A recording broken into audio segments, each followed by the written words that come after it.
Chapman and Tim Lancaster are the best young landscape gardeners in Britain. In just 3 days, they're capable of transforming a bare plot like this to a garden like this.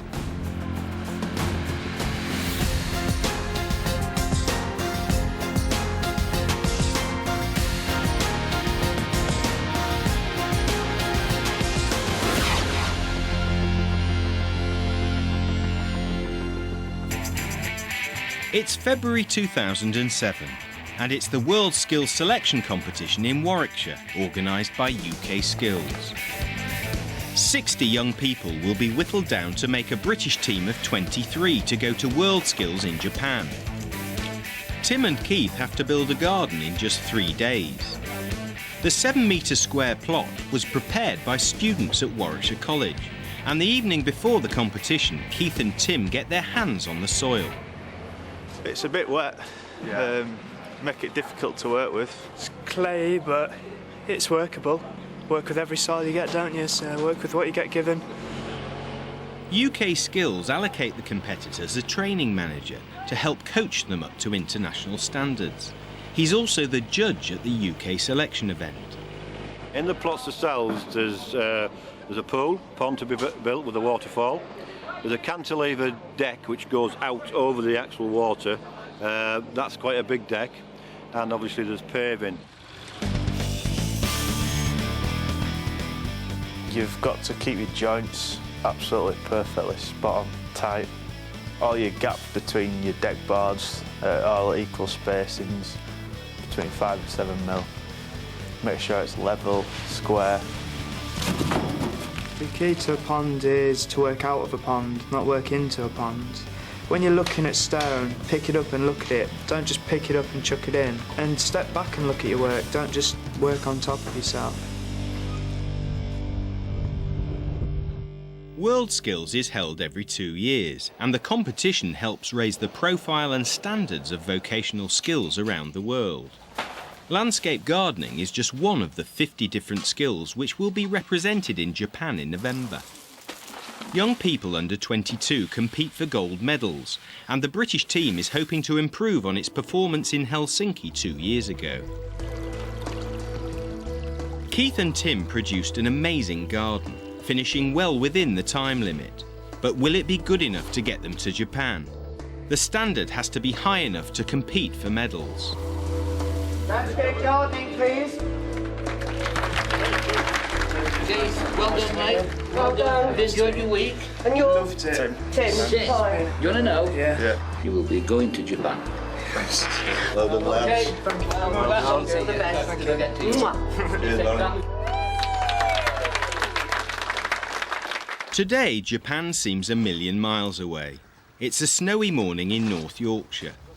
Keith Chapman works for a local landscaping company, and today he's helping to build a small communal garden on a new housing estate. His boss got to know Keith when on the industrial placement year of his BTEC course in horticulture. Eddie Miller took him on full-time when Keith graduated with a merit 2 years ago. To sort of describe Keith in a nutshell, he's a very hard-working young man, very reliable, which is something that every employer needs, more so than anything, I would say. And he can grasp things fairly quickly. Righto.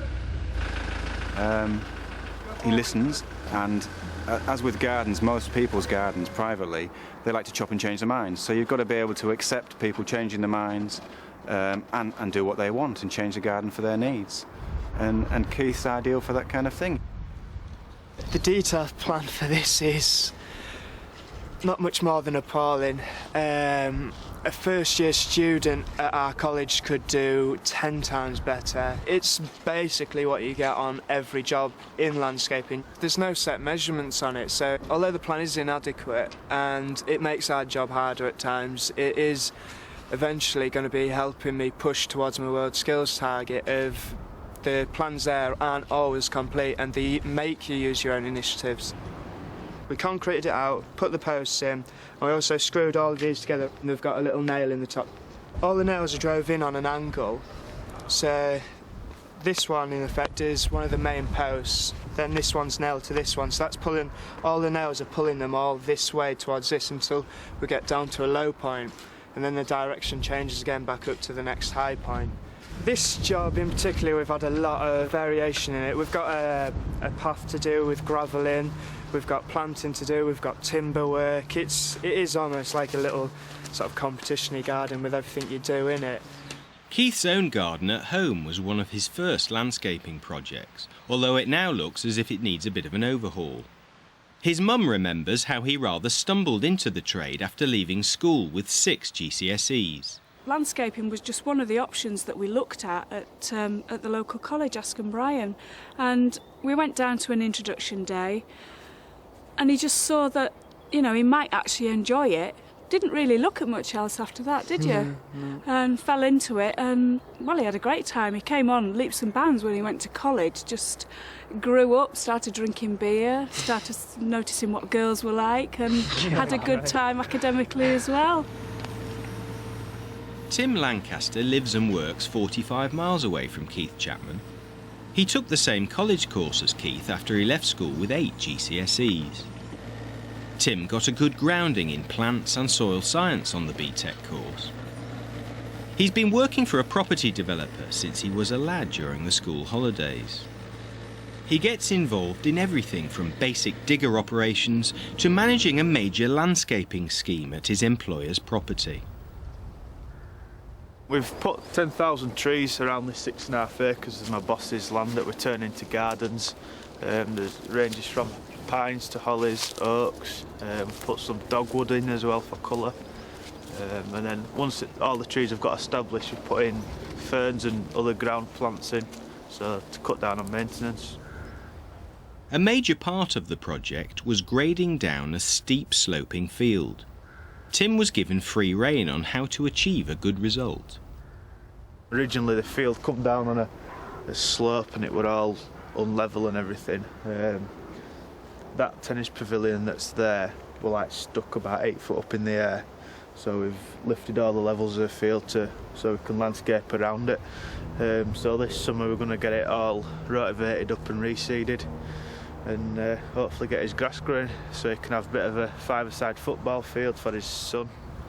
His BTEC experience was useful when designing a planting scheme for a colourful and functional screen for the tennis pavilion.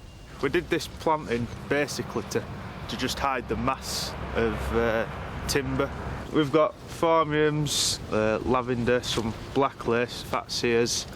We've got the bronzy coloured carex to complement the lavenders when they start growing. Moving on to the bamboos to make the noise like you can hear now. So what's Tim's view on what makes a good landscaper? Attention to detail, having a good eye for the job, knowing what's right and what's wrong. If it isn't right, taking it back out, redoing it, everything's got to be spot on, especially if it's like a private job. You can't expect to get paid for work that ain't good. Harewood House in Yorkshire, an 18th century pile owned by the Queen's cousin.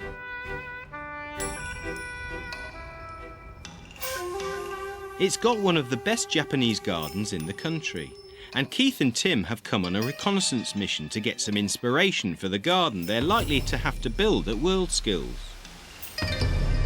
Japanese gardens use highly stylised representations of nature. Harewood has recently built a mountain gorge. So the gorge represents this sort of real sort of tight, dark, rugged, rocky, almost scary place.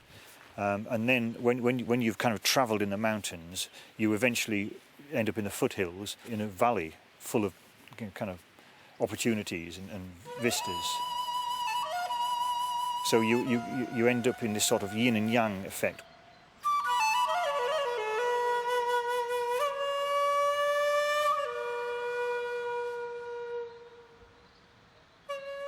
This is a very old Japanese maple that was planted in the 1930s.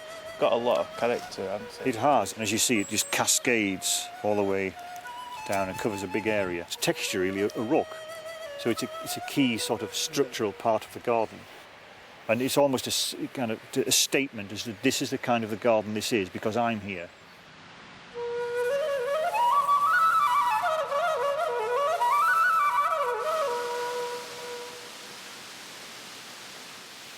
We're now reaching the waterfall, which is another kind of endearing feature of the garden. And this creates this lovely ambience, lovely atmosphere. And of course, water is important in Japanese gardens, you know. Water needs to flow from the east, which is the blue dragon, to the white tiger in the west. It mustn't flow the other way. But you've also got light reflection. You know, you're trying to amplify the light in the garden, creating this silver ribbon of water.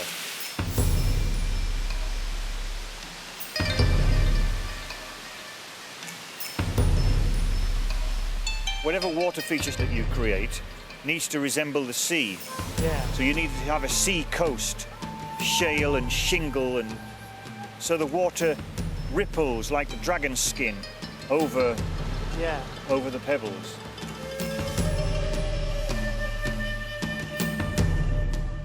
The most important thing is that you're taking something from nature and building it in a garden, because it's symbolic, basically. It's all about spirituality. It's all about representation, rather than, you know, having something that looks beautiful. Yeah.